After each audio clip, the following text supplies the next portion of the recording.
son un montón de cosas que ya ustedes saben, ¿verdad? Pero que nada más hay como que ir recordando y luego irle viendo pues la aplicación en el paciente crítico a todo esto, ¿verdad? Tanto en los fenómenos fisiopatológicos como en la farmacología, como en el soporte, ¿verdad? Porque al final muchas de estas cosas las intenta imitar de forma muy, sí, la verdad, bastante inteligente las máquinas de soporte renal.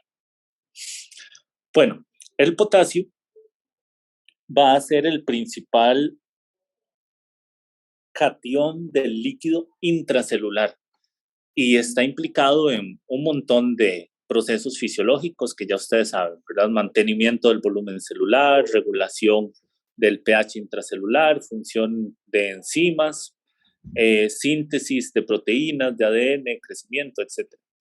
Y es muy importante generando algunos fenómenos relacionados con el funcionamiento de membranas, como la génesis del potencial de membrana. De hecho, el potasio es el ion más importante generando el potencial de membrana en reposo en la mayoría de las células, especialmente en las excitables. Está involucrada en la actividad muscular, actividad cardíaca y en la resistencia vascular sistémica, modulando el tono y el comportamiento del músculo liso vascular. La mayoría del potasio es intracelular, cerca del 98%, y resulta que, bueno, hemos desarrollado sistemas bastante regulados de control del potasio y se sabe que incluso valores el doble de lo normal o incluso de la mitad de lo normal ya se asocia con alteraciones en el músculo esquelético, músculo cardíaco o en el músculo liso también. Y su déficit crónico también lleva a complicaciones importantes, ¿verdad? Como incapacidad de concentrar orina, alcalosis metabólica o aumento en la pérdida de amonio, que después cuando veamos ácido base vamos a ver por qué es que eso ocurre. La cantidad de potasio que yo tengo en el líquido extracelular va a ser pues un equilibrio entre lo que está afuera de las células y dentro de las células, entre lo que ingiero y lo que logro excretar. Una persona promedio va a ingerir entre 70 y 100 milimoles de potasio al día. La mayoría de esos se reabsorben en el intestino, cerca de 10 milimoles se pierden en heces.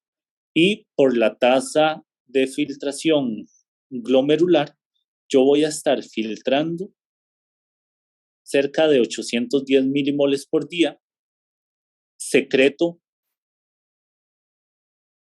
alrededor de 50 milimoles por día, pero vamos a ver que eso varía mucho de acuerdo a la ingesta, y voy a reabsorber la mayoría de ese potasio. Ahora vean que en comparación con el sodio, la cantidad que puedo reabsorber es, o el porcentaje que logro reabsorber es mucho menor. Pero en estado estacionario, yo el mismo sodio que ingiero es lo que debe salir por heces y por orina. Ok. Ahora, ¿qué pasa cuando una persona ingiere potasio? Sí, normalmente se reabsorbe en intestino delgado y en colon, ¿verdad? De forma relativamente lenta, y la mayoría va a ingresar inmediatamente a las células. Entonces, es muy difícil que en condiciones normales yo coma tanto potasio o reciba tanto potasio que logre generarme un trastorno hidroelectrolítico, por lo menos con una carga aguda. De hecho, aquí vemos a lo largo de varias horas, ¿verdad? Vemos en el eje X las horas y en el eje Y estamos viendo dos cosas. Primero, luego de una carga de potasio, ¿qué pasa con el potasio plasmático? Y luego, ¿qué ocurre con ese potasio a lo largo del tiempo? Resulta que si usted ingiere una carga de potasio, pues los niveles plasmáticos de potasio se mantienen ligeramente mayores al basal por un periodo cercano a 2 horas. Eso no implica que ese fue el único momento en que hubo movimiento de ese potasio. De hecho, lo que yo como en este momento va a empezar a traslocarse al interior de las células.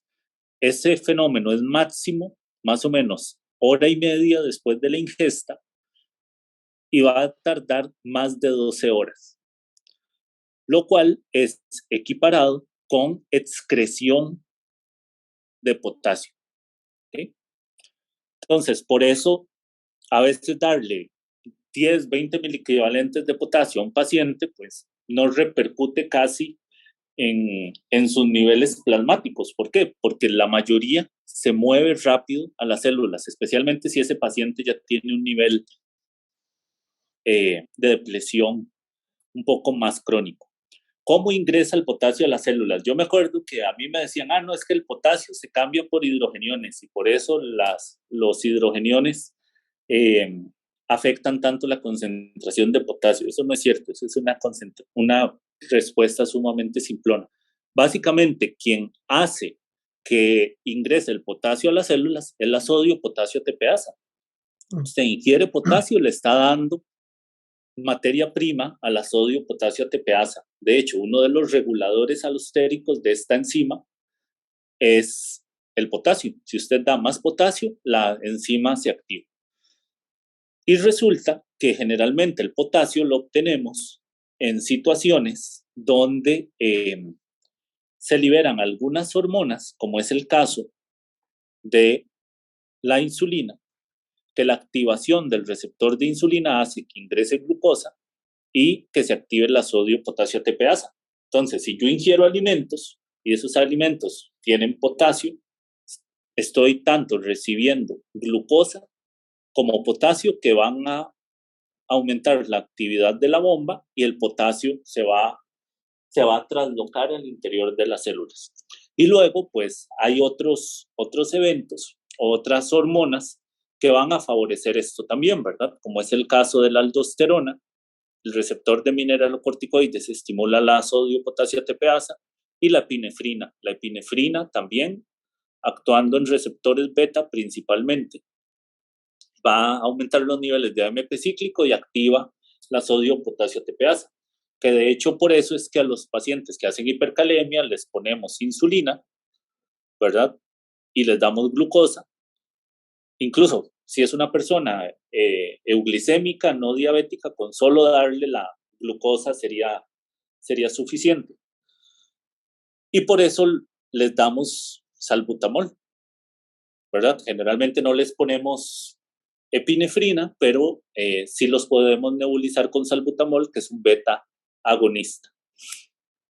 Ahora, sí es cierto que el estado ácido base interfiere con los niveles de potasio, pero por diferentes mecanismos. En general, cuando hay acidemia, ya ustedes saben que aumentan los niveles de potasio. ¿Por qué ocurre eso?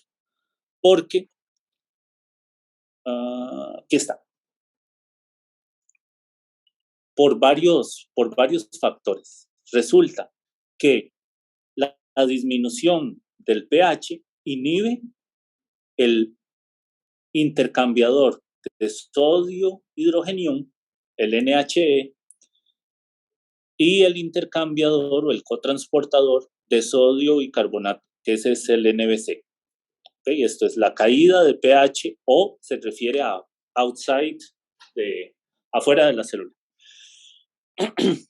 Y entonces, ¿qué pasa en el interior de las células? Resulta que como hay más hidrogeniones, tanto porque ingresen como porque no está habiendo extrusión por esto, ni extrusión por este transportador, ni neutralización por el bicarbonato, entonces los hidrogeniones desplazan al potasio de las proteínas. Ustedes saben que las proteínas intracelulares es uno de los principales sistemas buffer o amortiguadores intracelulares. Luego de esto, entonces, va a haber un aumento en el pH intracelular. ¿Sí? O sea, a pesar de que entran más hidrogeniones, pero como son bufferizados por las proteínas, este aumento de pH genera inhibición de la sodio-potasio ATPasa y por ahí ingresa menos potasio. También genera inhibición del NKCC en diferentes órganos, ¿verdad? No solo en riñón, esto también está en otras células. Y el potasio que se libera o que es desplazado de las proteínas sale a través de canales de potasio. Entonces, por eso, cuando hay acidemia, hay hipercalemia. ¿Por qué? Porque disminuye la entrada a las células y más bien hay secreción de potasio. Cuando hay alcalemia, generalmente hay hipocalemia, o sea, al revés. Los mecanismos no están tan claros, ¿verdad? Pero probablemente tiene que ver con el estímulo del NBC acá. Ahora, el potasio tiene una peculiaridad y es que su balance depende de cuánto potasio recibamos en la dieta. Resulta que cuando yo ingiero potasio, la mayoría, el 80%, se va a reabsorber en el túbulo proximal, no importa cuánto esté comiendo, y cerca de un 10% en la rama ascendente gruesa del asa de Henle, que es esta que están viendo acá en claro. Pero luego tengo el sistema secretor distal de potasio, que está formado por el túbulo contorneado distal, el túbulo conector, el túbulo colector inicial, el túbulo colector cortical y el túbulo colector medular. Y resulta que si yo estoy ingiriendo poco potasio, o lo normal, esa zona va a reabsorber potasio, ¿sí? Y lo que pierdo es relativamente poco. Tómese en cuenta que si hacemos números, ¿verdad? Ese potasio que se pierde, aunque es poquito, es suficiente para a lo largo de 3, 4, 5 días de nada vía oral y que un paciente no tenga reposición de potasio, pues sí podría ser algo de depresión. Pero resulta que si yo más bien estoy comiendo mucho potasio, como tiende a tener la dieta, una dieta más rica en sustancias pues, naturales y no tanto procesadas, esta zona puede llegar a reabsorber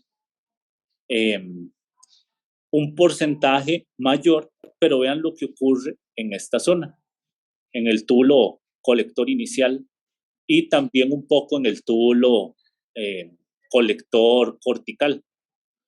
Y es que hay secreción de potasio y se secreta tanto, incluso más de lo que se filtró. O sea, si aquí se filtró 100, acá se puede secretar el doble, se puede secretar hasta 200. Y entonces, por eso, en condiciones normales, no importa cuánto potasio yo coma, si mis riñones son funcionales, pues lo voy a lograr orinar. Otro efecto importante que ocurre con el potasio es que hay secreción pasiva de potasio en la rama descendente delgada del asa de Henle. Entonces aquí vemos la nefrona y en esta zona que ustedes saben que es permeable al agua, ¿verdad? Para la salida, resulta que en esta zona ocurre secreción de potasio, como están viendo ahí. Pero luego en la rama ascendente gruesa hay reabsorción, ¿sí? Y esto después en el túbulo colector vuelve a haber más reabsorción. Entonces, el potasio se está moviendo adentro y afuera de los túbulos. ¿Qué función tiene eso? Resulta que se va a generar un gradiente horizontal, como ven acá, y eso es uno de los factores que influye en que el líquido en el túbulo, en el asa de Henle y en los túbulos colectores se pueda concentrar. De hecho, uno de los efectos que tiene la hipocalemia crónica es que se pierde la capacidad de concentrar orina. ¿Por qué? Porque un porcentaje alto de la capacidad de concentración urinaria depende de este potasio.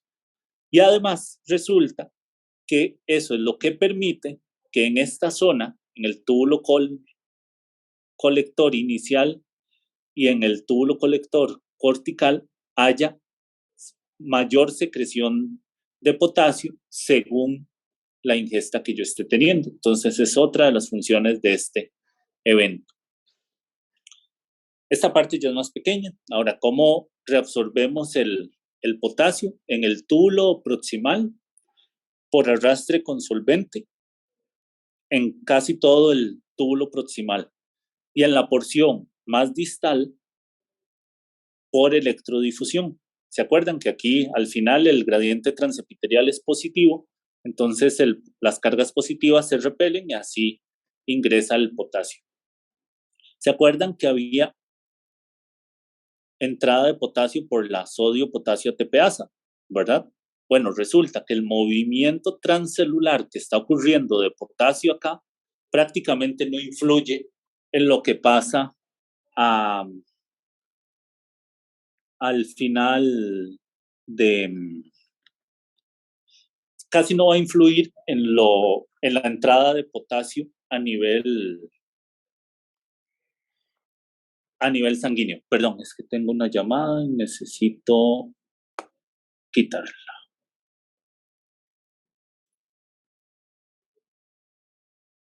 Vamos a ver.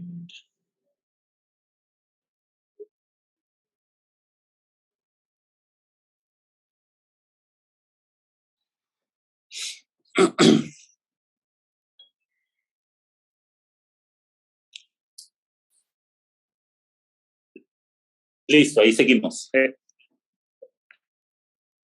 Es que entró una llamada y altera. Bueno, disculpas. Igual como les estaba diciendo, entonces, el potasio que se está moviendo acá por estos canales tiene principalmente la función de regular el volumen celular. Ahora, en la rama, la otra zona que es permeable al potasio va a ser la rama ascendente, bueno, la rama ascendente del asa de Henle. En la parte delgada hay entrada paracelular junto con sodio y en la parte gruesa la mitad entra paracelular y la otra mitad transcelular por el efecto de el NKCS2. Y como ven, por los canales vasolaterales, ahí es donde va a estar saliendo el potasio. Hay un poquito de secreción también por canales epiteliales, pero en realidad el efecto neto es de mayor reabsorción. En el túbulo colector cortical tenemos que la célula más importante en esto es la intercalada alfa y el mecanismo va a ser activo. Tenemos una hidrogenión potasio ATPasa que saca hidrogeniones, o sea, secreta hidrogeniones y reabsorbe potasio. Y la entrada va a ser por canales en la membrana vasolateral.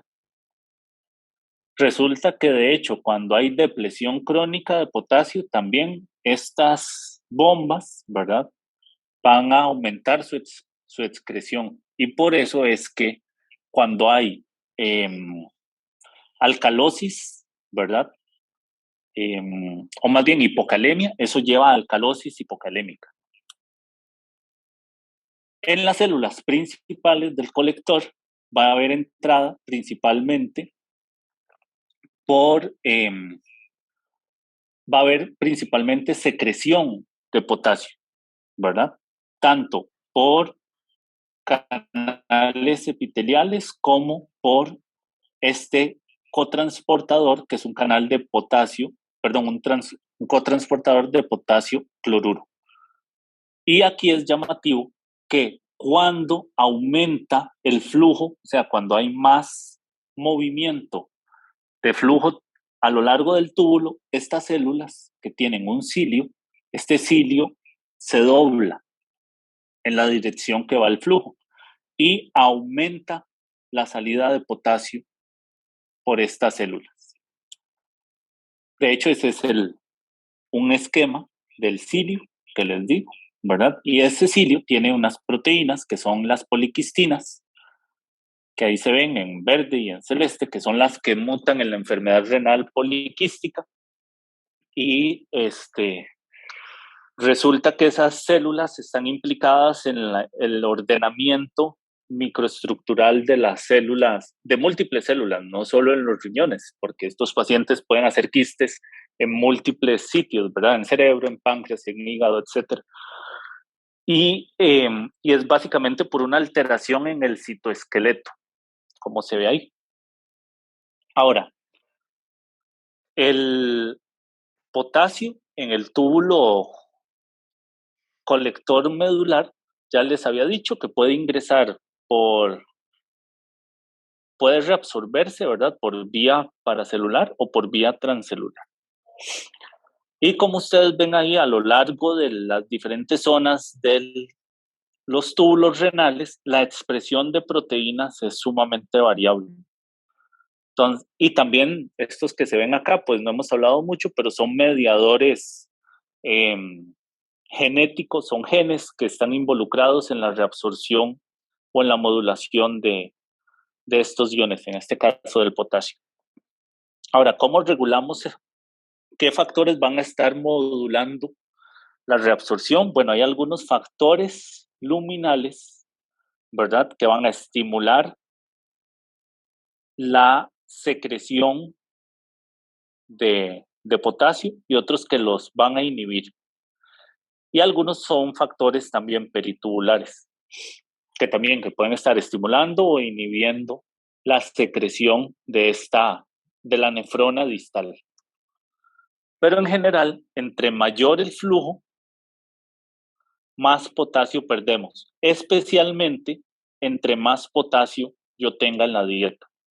Obviamente, si tengo poco potasio en la dieta, pues menos pérdida al aumentar el flujo, pero vean que siempre ocurre. La diferencia está en la pendiente o en la sensibilidad de este sistema para responder. ¿Y por qué es eso? Bueno, eso es lo que les había mencionado, ¿verdad? El aumento del flujo hace que se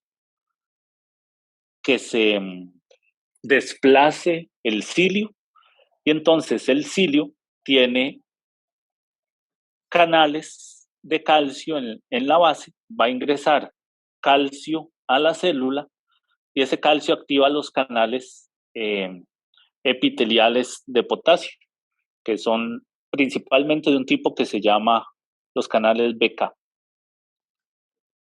Y también va a haber pues los efectos de los gradientes transepiteliales del potasio. También se ha visto que la disminución de cloruro aumenta la secreción de potasio, ¿verdad? La aldosterona, por el efecto que tiene, ¿verdad?, en las proteínas que son inducidas por la aldosterona, que son la sodio-potasio tepeasa, los canales de sodio ENAX y los canales de potasio tipo ROMK. Y luego, pues el estatus ácido-base, ¿verdad? Vimos que en alcalosis aumenta la excreción de potasio, tanto en alcalosis metabólica como respiratoria, y en acidosis, principalmente metabólica, disminuye la excreción de potasio. Entonces es interesante porque a pesar de que induce hipercalemia, disminuye excreción. Y aunque la alcalosis induce hipocalemia, aumenta más bien la excreción.